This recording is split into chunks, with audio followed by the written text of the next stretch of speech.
Hello, and welcome to the shop. On today's episode, we're going to try something a little bit different. In light of Science Week coming up pretty quick here, I thought it'd be fun to try our own little experiment. Hey, what if we tried to make our own light bulb? I saw somebody do this experiment, I don't know, probably 5 years ago, and it always stuck with me as something really cool, and I always wanted to try it myself, and I just never quite got around to it. I thought, what better opportunity than right now to give that thing a shot? Well, I've gathered up a myriad of parts here that I think might be able to help us in this endeavor. I grabbed a hot glue gun and some wire strippers and some wires and alligator clips and batteries and a jar, and we'll see what we'll see how this thing turns out. First thing I need to do is get a power supply. We're going to use some batteries. I had some C-cells laying around, and C-cells are 1.5 volts. So the way we're going to wire this is I want a little bit more power than 1.5 volts. So we're going to wire these things up in series. And by connecting the positive to the minus, the positive to the minus, positive to the minus, what you're doing is you're actually adding all those voltages together. So what we're going to end up with is these two 1.5s will combine for 3, another 3, and another 3. So we're going to get a total of 9 volts combined when we add up the batteries this way. I think that'll give us a better voltage and more chance of this thing working out. So I got to figure out how to align these things and keep them in position.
Well, since we're shop students, I wanted to kind of show you what we're doing, how this whole circuit thing's going to work.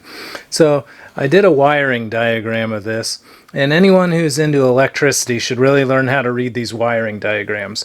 They're a very important part of diagnosing electrical problems. So this is the symbol for battery, and if you look, we have 6 C-cell batteries up there. And here we have a picture of a C-cell, or of a battery. It could be a C-cell or D-cell or whatever. But if you look, this one long line here represents the positive side of the battery. This short line here represents the negative side of the battery. So together, this positive and negative represents one cell, one of these cells. So we've got 1 cell, 2 cells, 3 cells, 4 cells, 5 cells, 6 cells, representing the 6 C-cell batteries we have up there. Now, the electricity is going to flow out of this positive side here. It's going to flow through our circuit, and it's going to get stuck right here. Now what we're looking at here is a normally open switch, meaning it will not let electricity pass because the circuit is open. In order to get electricity to pass, you have to push the switch, which will close this arm and then allow electricity to flow, continue down the circuit's path, and get over to this, which is the symbol for a light bulb. The electricity will flow through the light bulb, which is a resistor, and it will get hot and hopefully glow, and then the electricity will flow back and end up at the negative side of the battery, completing its circuit. So when the circuit is closed, it'll come out the positive, come all the way back, and return to the battery, completing the circuit and making a complete circuit. If we look at our project here, it is just the actual version of what that picture represents. We have our 6 batteries here. It's going to flow through this wire, going to come through to one side of the switch. When I push the button on the switch, it should close and it'll allow electricity to pass up into the light bulb. Now to make the light bulb, all I did was use a little piece of graphite, which is really carbon, but it's the pencil lead that you grab out of your mechanical pencils. And that's what we're going to use for this light bulb filament, and we'll see if it works right now. But before we tried it, I just wanted to explain to you how this circuit worked. I'm about to throw the switch. So I put my safety glasses on, I got my fire extinguisher ready to go, and you'll probably notice that I put a glass jar over the filament here. The reason for that is, as this thing starts to get hot, it's going to rapidly oxidize, meaning it's going to rust and it's going to burn itself out. By eliminating the oxygen out of the air, it will help keep that thing from oxidizing so fast and will make the filament last a little bit longer. Now I know that's one of the problems Edison had, is keeping the filament lasting, and so that's going to be how we're going to do it. It would be a lot better if I could keep this as an airtight seal, but unfortunately I can't. So let's go ahead and hit the button and see what happens. Well, a whole fat lot of nothing happened. So now we got to start diagnosing what went wrong.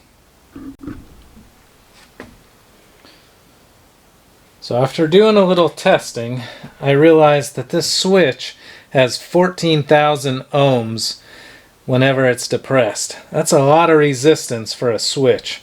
A switch should have almost 0 resistance. So we're going to try something else. I'm going to try jumping across the switch. So in other words, what I've done is I've eliminated this switch, and I'm going to use this connector to just touch both sides of them together. So let's try that out and see if we get any better luck this way. Ooh, it instantly smoked the carbon filament in there. Ooh, look at that. We're getting success. It's heating up and lighting.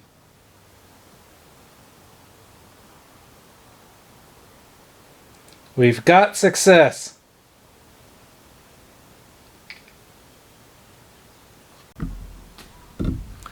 Well, I hope you enjoyed our little experiment today.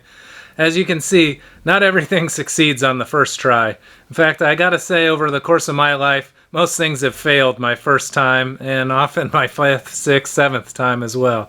But after doing a little research, we figured out what the problem was. We had a switch that just wasn't working very well. It had too much resistance in it. So now I gotta go back and put in another switch and see if that one will work better. But by doing a systematic process of elimination, we were able to diagnose the problem. And you as a technician will often be called on to do those kind of diagnostic procedures. And that's why a thorough understanding of how this whole process works is vital to figuring out what the problem is. So I hope you had a good time today. I know I did. And until next time, I'll see you later.